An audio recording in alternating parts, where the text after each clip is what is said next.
आज का हमारा लेक्चर है कल्चर मीडिया। इसमें हम ये देखेंगे कि बेसिकली कल्चर मीडिया हम क्यों यूज़ करते हैं, किस पर्पस के लिए यूज़ करते हैं, कल्चर मीडिया होता क्या है, इसकी कितनी टाइप्स होती है, ये सब कुछ हम इसमें पढ़ेंगे कल्चर मीडिया में। सबसे पहले हम इसकी डेफिनेशन देखते हैं। इसमें वो क्या कहता है, required to isolate the bacteria from specimen, which means कि हमने आइसोलेट करना है किसको, बैक्टीरिया को, किस में से, स्पेसिमेन में से। जब उसमें से हम आइसोलेट करेंगे उस सारे प्रोसेस को हम क्या बोलेंगे, कल्चर मीडिया। फॉर एग्जांपल ये हमारे पास क्या आ जाता है, ह्यूमन। ये हमारे पास क्या है, ह्यूमन। अब इस ह्यूमन को किसी बैक्टीरिया ने आके क्या किया है, अटैक किया है, उसको क्या हो गया, बैक्टीरियल इन्फेक्शन। अब जो इसको ज़रूरी नहीं है कि इसको बैक्टीरिया आके अटैक करेगा, ये बैक्टीरिया भी हो सकता है, वायरस का भी इन्फेक्शन हो सकता है, और किसका हो सकता है, फंजाई का।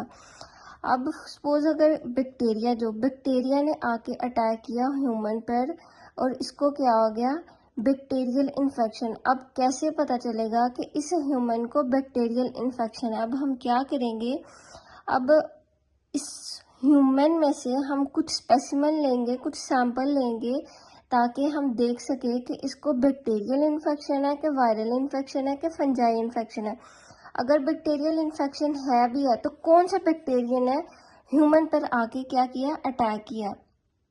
अब जाहिर सी बात है, बैक्टीरिया को ग्रो करने के लिए कुछ न्यूट्रिएंट्स की ज़रूरत होती है। अब जो बैक्टीरिया, ये भी एक क्या है, लिविंग ऑर्गेनिज्म है। लिविंग ऑर्गेनिज्म है तो ऑटोमेटिकली इसको क्या ज़रूरत होगी, न्यूट्रिएंट्स की। अब कौन कौन से न्यूट्रिएंट्स हो सकते हैं, अब न्यूट्रिएंट्स हो सकते हैं,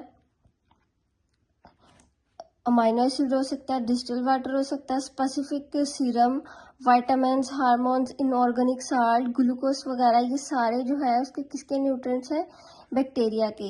अब जब ये सारे बैक्टीरिया को सारे न्यूट्रिएंट्स मिलेंगे तो वो क्या करेगा, ग्रो करेगा। जब ग्रो करेगा तो हम देखेंगे अंडर द माइक्रोस्कोप, ऑब्जर्व करेंगे कि इसको बैक्टीरियल इन्फेक्शन है, तो वो कौन सा बैक्टीरिया ने इस पे आके क्या किया, अटैक किया है। अब ये हमारे पास क्या आ गई, पार्टी डिश। पार्टी डिश में एक ग्लास की प्लेट टाइप होती है जिसपे हम क्या ग्रो करवाते हैं, बैक्टीरिया। अब इसको कवर करने के लिए क्या हमारे पास होता है, लिड। लिड मीन्स ढक्कन। इसको कवर करने के लिए, बैक्टीरिया को ग्रो करवाने के लिए इस पे हम लिड रखते हैं, ताकि एक जो बैक्टीरिया, जो माइक्रो ऑर्गेनिज्म है, वो ग्रो कर सके और मजीद ना फैले। अब जब हमने इसके ऊपर सारे न्यूट्रिएंट्स क्या किए, ऐड किए, ताकि बैक्टीरिया को ग्रो करवाने के लिए कॉलोनी देखें कि ये बैक्टीरिया जो है वो कितनी स्पीड से बढ़ रहा है और कितनी स्पीड से ये अपनी जनरेशन को वेरी कर रहा है, वो सब हम किस में देखेंगे, इसमें देखेंगे। और जो हम इस पे ग्रो करवाएंगे, कॉलोनीज बन जाएंगी बैक्टीरिया की, वायरल की या फंजाई की, जिसकी भी कॉलोनीज बन जाएंगी। और जो हम इस पे ग्रो करवा रहे हैं, इस सारे प्रोसेस को हम क्या बोलेंगे, कल्चर मीडिया। ठीक, और उसके अलावा इसकी होती है प्रिकॉशंस कुछ। जाहिर सी बात है कि जब आप बैक्टीरिया ग्रो करवाएंगे तो इसके लिए कुछ ना कुछ तो एसओपीज होती हैं कि इसके प्रिकॉशंस होते हैं कि हम कैसे इसको ग्रो करवा सकते हैं। सबसे पहले हमें एक सेपरेट रूम चाहिए लैब में बैक्टीरिया को ग्रो करवाने के लिए, देखने के लिए कि ताकि बैक्टीरिया जो है वो अच्छे से वो ग्रो कर सके और हम देख सके कि कौन सा बैक्टीरियल इन्फेक्शन है, कौन सा बैक्टीरिया जो इसने ह्यूमन पे आके क्या किया, अटैक किया। सेपरेट रूम चाहिए लैब में। उसके बाद हमने प्रोसेस स्टार्ट करने से पहले हमने क्या करना है, अपने हैंड्स को क्या करना है, वॉश करना है। उसके बाद मस्ट जो है हमने क्या वेयर करना, लैब कोट, ताकि जो भी बैक्टीरियाज हैं वो आपकी ड्रेस पे आके ना गिर जाए। अगर ड्रेस पे आके गिरेंगे, जाहिर सी बात है आप घर आएंगे, बच्चों को या दूसरों को भी इन्फेक्शन काज हो सकता है। सो आपको मस्ट भी क्या वेयर करना चाहिए, लैब कोट, ताकि ये एक सेफ्टी सेफ्टी है हमारे लिए ना। उसके बाद हमें क्या करना चाहिए, ग्लव्स पहने चाहिए, मास्क पहनना चाहिए, अपने हेयर को टाई करना चाहिए, कैप डालनी चाहिए। उसके अलावा जहाँ पे आप ये जो सारा प्रोसेस है कल्चर मीडिया का परफॉर्म करें, उसको भी डिसइंफेक्टेंट करना है, ताकि वहाँ पे कोई जर्म्स ना आए, और जो अगर जर्म्स वहाँ पे प्रेजेंट हो गए तो वो जाहिर सी बात है इस प्लेट में, इस पैटी डिश में भी आएंगे, तो और भी वो पता नहीं चल सकेगा कि कौन सा इस ह्यूमन पे आके वायरल या फिर बैक्टीरियल इन्फेक्शन जो है वो काज हुआ था। उसके बाद जितने भी हम इंस्ट्रूमेंट यूज़ करेंगे इसको बनाने के लिए, तो वो सारे जो है वो स्टीराइल होने चाहिए। वो स्टीराइल कर लें, या तो फिर आप ऑटोक्लेव में भी कर सकते हैं। और उसके अलावा मीडिया बनाने के लिए हमें किस चीज़ की ज़रूरत होती है? हॉट वाटर की। उसके बाद कल्चर जो मीडिया है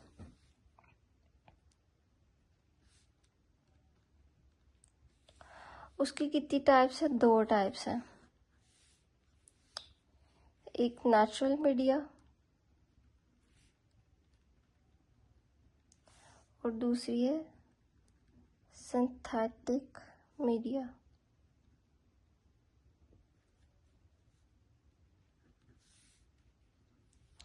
अब ये जो नेचुरल मीडिया है इसकी भी आगे से कितनी टाइप्स हैं? 5।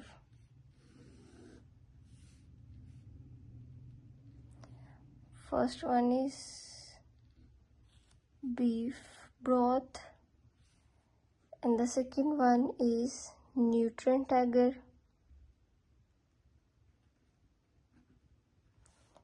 and the third one is enriched agar. Fourth one is selective media,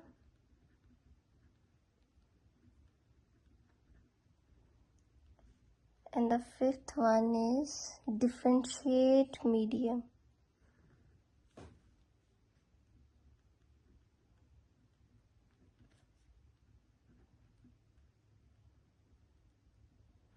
ये हमारे पास 1 होगी, ये 2 होगी, ये 3, and the fourth one and fifth. And then आगे से enriched agar जो है इसकी भी आगे से फर्दर 2 टाइप्स हैं, blood agar and the chocolate agar. और उसके अलावा जो हमारे पास आ जाता है सिलेक्टिव मीडिया, इसकी भी आगे से कितनी टाइप्स हैं? 2। First one is mannitol salt agar, and the second one is eosin methylene blue agar। ये फर्स्ट आ गया। अब ये जो हमारे पास डिफरेंशिएट मीडिया आता है, इसकी जस्ट एक ही वो क्या है आगे से टाइप, मैक कौन की एगर। अब ये हमारे पास आ गया एक चार्ट। पहले तो इसको देखते हैं कि कल्चर मीडिया की कितनी टाइप्स हैं? 2, natural media and the synthetic media.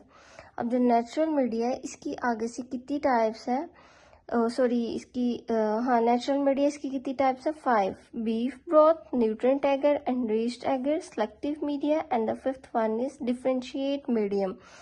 अब जो हमारे पास आ जाता है इनरीच्ड एगर, इसकी आगे से कितनी टाइप्स आती है? Blood agar and the chocolate eager.